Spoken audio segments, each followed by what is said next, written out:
Uh, so in your case, when you feel inadequate at this point of time, is there a methodology? One part you said you bring in structure because Yeah. structure gives you a sense of clarity. So that Right. is one aspect.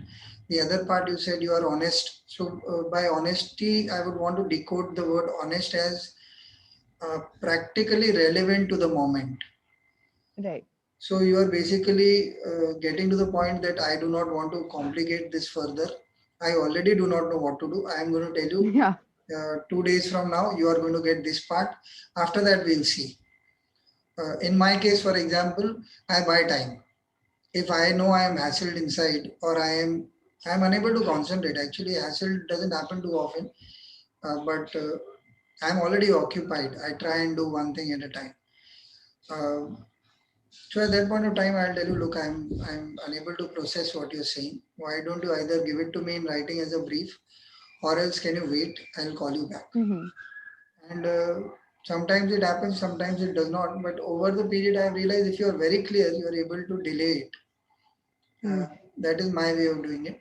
But yeah, my question to you is a little more um, about the process itself.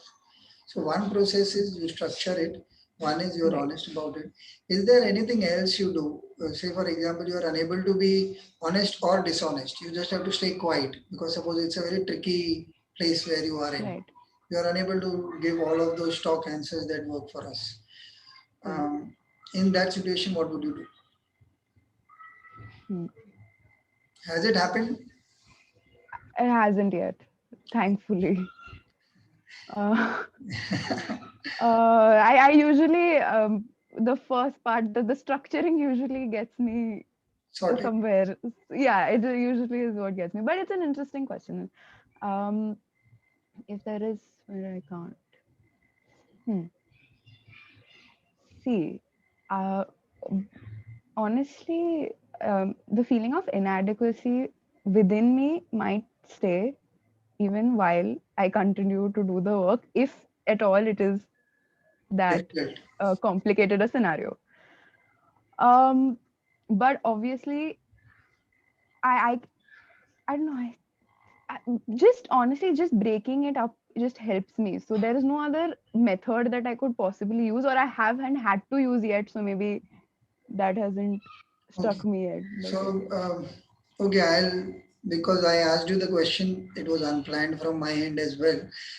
I was thinking of what would be an answer I would give if I were asked the question, and what do okay, I do in such a scenario?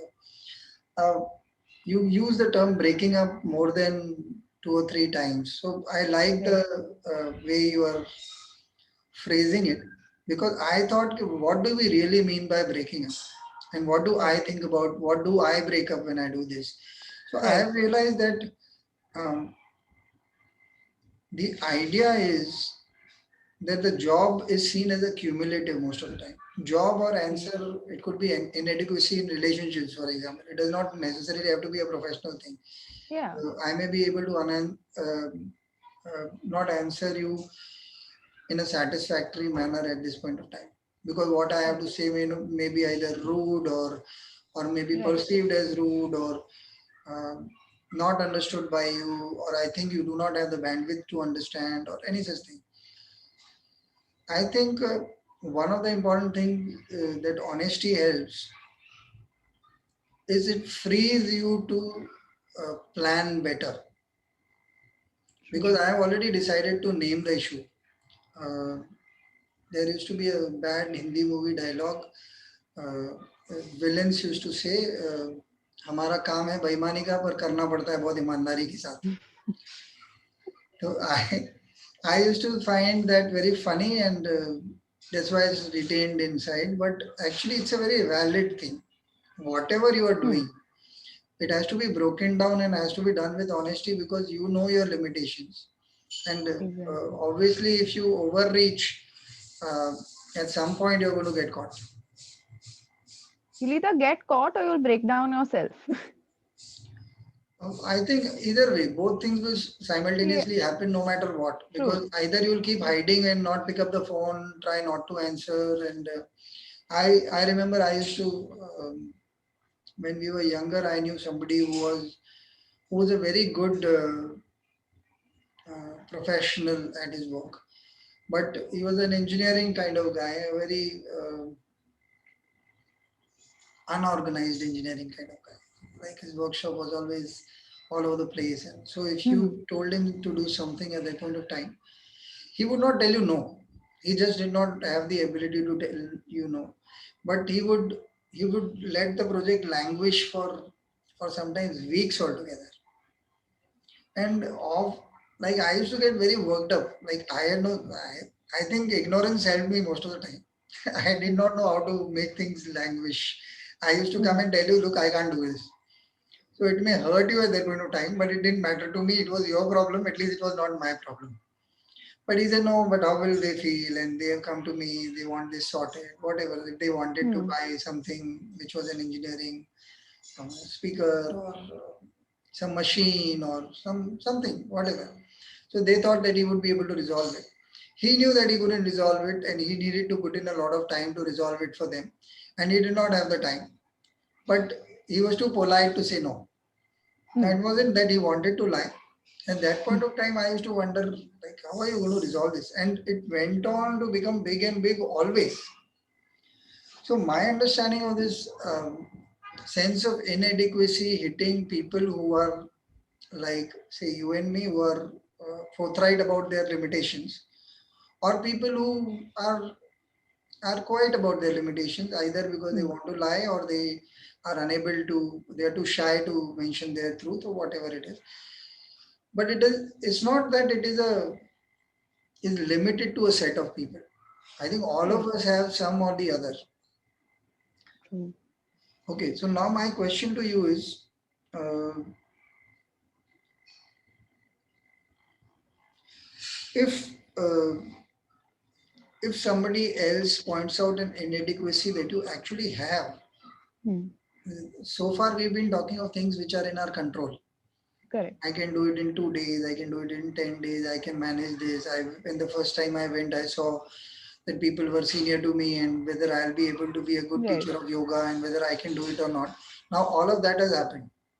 You've Okay. done your course, you got your certificate, but people tell you you're a lousy teacher. I'm just stretching the Right. example. You also know that you're a lousy teacher, for example, Correct. and you are unable to do it. And I know of people who have to run households and they teach yoga Mm-hmm. because of that, and they find it they do not have the requisite education to get into something else. Right. They've already spent 8 to 10 years in that. In that sense of inadequacy, Mm-hmm. how does one deal with things? I would be thankful if you did not use terms of how human psychology works, like we spoke of No, earlier, no. but more about as a person. If you've known Right. people who are in the wrong field or people who are Mm-hmm. in a situation with bad relationships, we know of people who Mm-hmm. languish in relationships for many many years and Right. we are unable to break it off, or any such commitment, professional or personal. Right. Right. So, what how would you perceive it? And if at all at some point you were stuck in something like that, how would you wriggle out of that? Uh, wait, if I was to take an example just to, so say I am stuck in what most people around me believe to be a toxic friendship. And we use the words very lightly. Um, but first of all, when you are there, you have some sense of some idea rather that okay, what is happening, I'm not comfortable with it, but sometimes you don't want to tell your friend, say, first that okay, look, this is not working. You can't tell your friend I don't want to be your friend anymore, or you've said XYZ things to me. In that scenario, if I hear 4 or 5 people around me come and tell me, hey, we think like your behavior has changed or you as a person have changed, and that somewhere strikes a chord with me that okay, maybe this is something that I've already recognized about myself, and I'm sure this happens to a lot of people. Personally, um, I tend to step out of the situation. I tell everyone that I need like some time to myself. So I will step back and I will sit and think of what I feel as one, what I'm being told by people around me, what are the similarities and what are different. So in this situation, if I have already felt um, unhappiness in this friendship, or that I already felt a sense of uncomfortableness with this person or whatever they are doing, as well as if 3 4 people who are seeing me as, from a third person point of view come and tell me this, then sometimes you have to let go of, I feel that this may not be the right thing to do, and just do it. Then, just go and say that, okay, this is not working out for me. Again, coming back to what I said previously, being honest Yeah. is, but obviously being honest doesn't come to everyone naturally. You can't, there's a lot of other things involved when it comes to people's feelings and what they might think, and people generally don't want to hurt someone else. That's what comes naturally. So I understand that, but for me, at least, that it comes to a point where you have to decide if you are going to let something harm you in the long run. So it's already harming you, but if you let it go on for a while, it's eventually going to break you. So you decide whether you want to take some of the hurt and take some of the responsibility now, or you want to take it sometime later. um, I understand also that another reply to this could be, not everyone understands that this may hurt them, or they have that notion that, oh no, it'll become okay down the line if I continue on this. But I think then it depends on the situation that we're talking at hand. So that's my view of it, is to take some time to myself and to evaluate what is happening, what I feel, and what I'm being told. Because sometimes when you are in the situation yourself, you can't look at yourself from a third person's perspective. Okay. Only people around you can. So, okay. So you've opened a nice Pandora's box, if I were to call it that. Firstly, the good part about it, I think, when you are when you are with yourself, the first part is, you got to mention the uh, real fact as it has occurred to yourself. Right. Um, I'll come to why I'm phrasing this sentence like this in a while. Uh, the second part is, then you evaluate, maybe I am wrong or the other person is wrong. One of us is not working out for Right. this, whatever kind of relationship. It could be a professional relationship at times. Um, the third part is, again, having the honesty and being brave enough to mention it to yourself and the other person. Right. So now, the first question is, do you think there's a correlation between honesty and bravery here? In this scenario, yes. Please You expound have on to this. be brave to be honest. Yeah. It's as direct as that. Okay. Um, Sometimes not being honest or sugarcoating things can seem like the easy way out. Okay. Doesn't always work. So that is obviously highly depend on the situation also at hand, and what you have to say, and how big the matter is or not. But yeah, I think bravery and honesty is a very direct relationship. Okay. No, let me then dig this further, because I think Yeah. I did not phrase it right. I'm saying, just before this answer, we were talking about, Hmm. and the example that I gave, that the person was shy and he couldn't say no. Right. You also mentioned that there are times when things are not as easy as we make them Hmm. out to be. Being honest comes at a cost. Of course. I'm saying, what in you allows you to pick up that cost? That's my question, actually. How do you Oh, be brave at that point of time? Because you know the relationship may be soiled right. forever, or something else may happen, or it may have other repercussions that you're not ready for, which you calculated or not, that's a separate matter. So I'm saying, in that So, scenario, how do you right. be brave? What is it that allows you to be brave? Um, what is it that personally allows me to be Yeah. brave is wanting to fix the situation in the first place. So the fact that I already feel responsible enough to for the thought to come to solve whatever issue is happening. The only way in my head to solve it is to be clear from my standpoint, and to say, okay, look, this is what it is from my end. If I'm not clear, it'll get overcomplicated in my head, and the person in front of me can also. So sometimes I may say something, but they may not take it in the way I want them to take it in. So to avoid all of that, the thing that drives me, like you said, to be very honest, is because I don't want there to be any further issues to that arise if by my lying or by me keeping something to myself.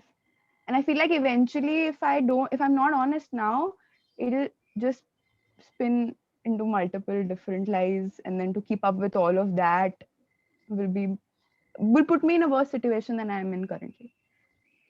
So one thing that drives you to be honest, this also connects back to what you said, is to clear the matter then and there so that it does not spin into something which goes out of control later.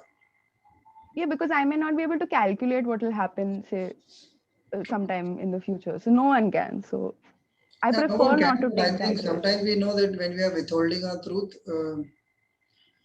uh, we are shortchanging ourselves in both the short term and the long term in a different way. Right. I have a question here, which was unplanned just before you gave this answer. Do you think speaking the truth makes us brave and free, irrespective of the consequences? For me, definitely. Because once I have spoken the full truth, complete truth, then I don't go back when I'm, alone. I don't keep thinking about it, or don't start thinking, oh, maybe I could have said this differently, or maybe I could have said that differently. Once I've said it, then I'm free of the thought process or something that could actually further my discomfort, because then I'm done. Then I've finished everything that I could possibly say. Yes.